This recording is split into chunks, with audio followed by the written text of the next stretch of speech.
Hey, what's going on, everybody? Welcome to week 3. We had a few topics this week, so talking about our movement prep and then talking about our plyometrics. So we'll break down movement prep first. We had our general movements, we had our dynamic movements, we had our hip activation, we had our movement integration, and then our neural activation. Usually with the general movements, depending on what kind of space you have, obviously you can get people on whatever kind of equipment you have, or just jog back and forth if you have athletes on some field.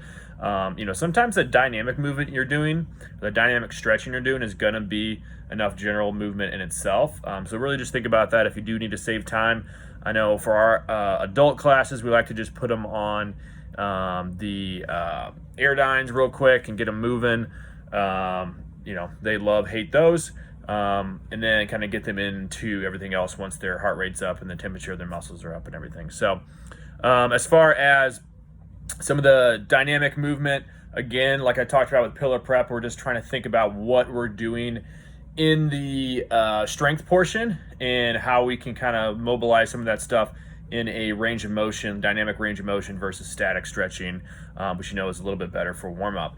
So trying to kind of integrate some of those movements in there. And then as far as hip activation, I know mini bands are great for those. That's kind of the first thing that I think a lot of people think about, which I'll utilize those as well. I personally love doing a lot of bridge work with people just because I feel like it's kind of a core activation as well. So I'll utilize some bridge work in my pillar prep, and obviously that kind of spills over a little bit into the whole movement prep as well. But utilize whatever you're comfortable with to kind of build up that hip strength and make sure we're getting those glutes nice and strong. And then into movement integration. Basically for me, movement integration is just a rehearsal of what the exercises are going to be, right?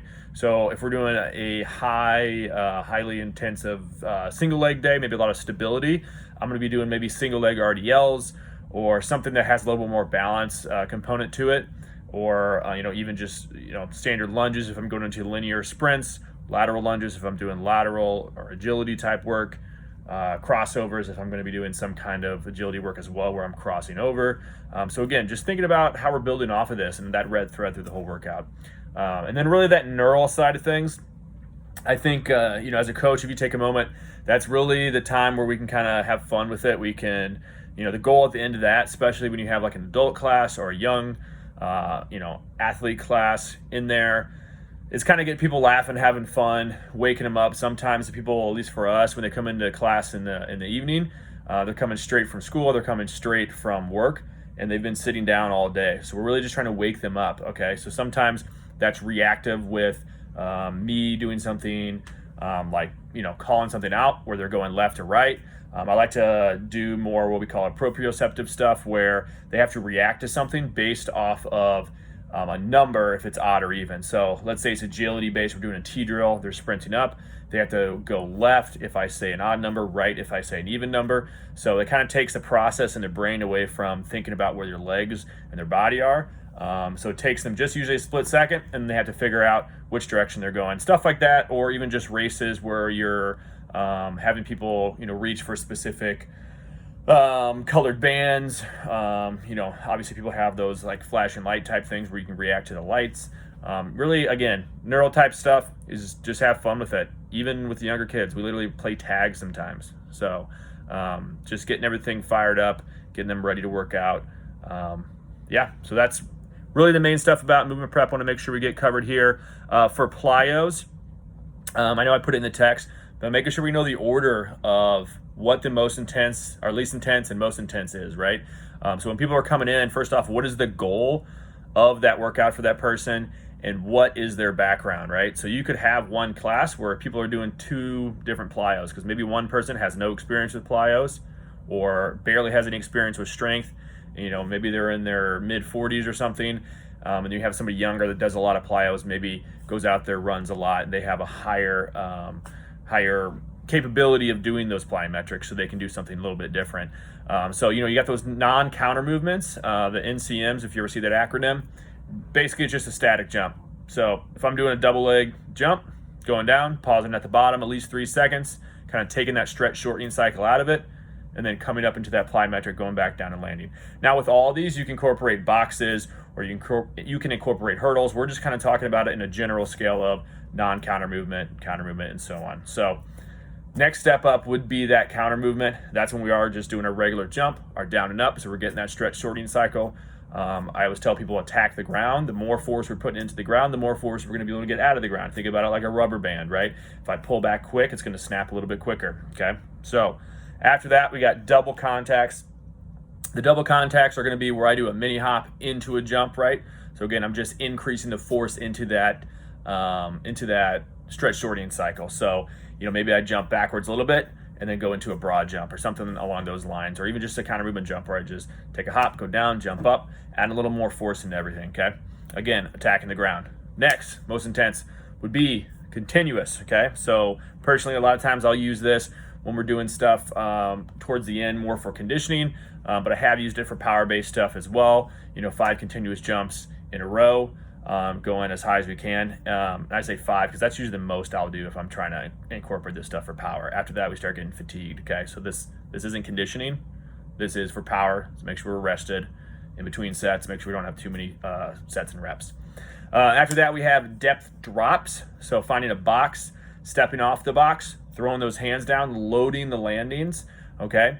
As far as the height for the depth drops, the reason we're doing depth drops is to increase the intensity of the landing, okay? So if we've already done a counter movement jump, let's say I can jump 24 inches, my depth drop should be 24 inches or above. So I know that I'm getting a higher intensity on my landings than that counter movement jump, okay? So that's why it's a higher intensity type exercise. Then you go to those depth jumps. At that point, you could be a little bit lower because you're going to have some more intensity as you're stepping off the box, landing, jumping up as high as you can. So now you're going to have to change those directions a lot faster.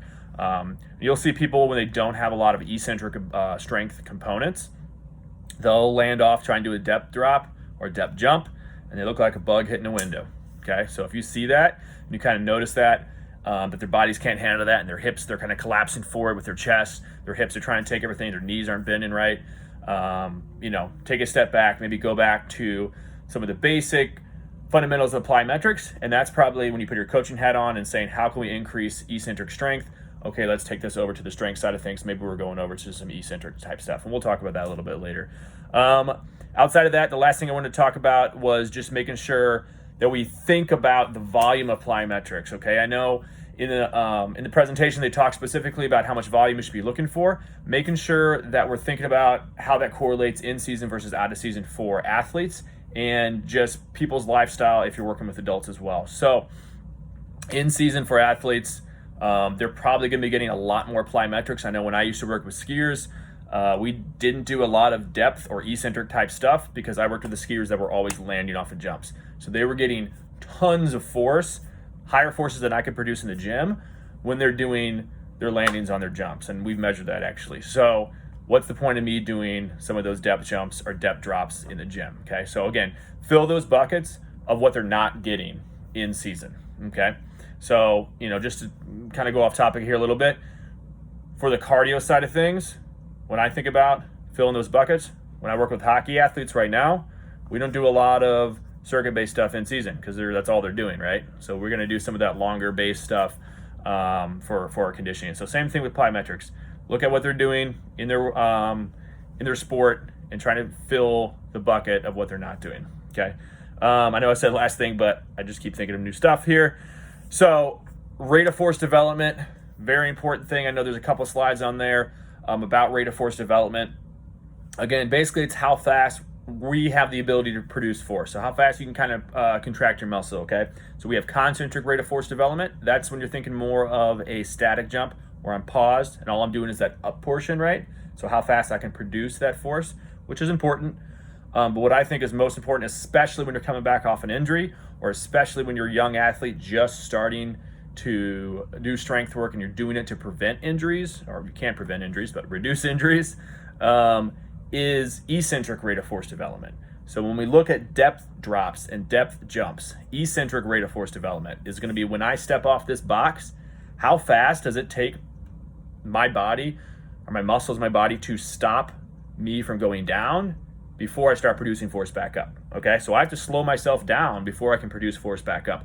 If I can slow myself down faster than you can, chances are I'm gonna be able to get out of that hole higher in the air, faster than you are, okay? So if we're going at each other, we're both trying to, I'm trying to, juke you or whatever, we're playing a sport, I put my foot in the ground, I stop my body weight faster, I'm gonna get past you faster, okay? So again, rate of force development, very important. Again, I know there's a couple slides on here. I think I put some links below. Check that out. Eccentric rate of force was something huge that we looked at when we brought people back from ACL injuries. So definitely a very important factor in any kind of training. So hopefully you guys got something out of this week and enjoyed it. Go out there, take yourself through some of those plyometrics, those non-counter movements, counter movements, double contact, continuous, drop jump, depth jump, and play around with it. Make sure you know how intense some of those can feel. And then again, play around with doing those, laterally, rotationally, single leg, using boxes, and so on, and kind of figure out in your coaching mindset what feels the most intense and why. So again, reach out if you guys have questions.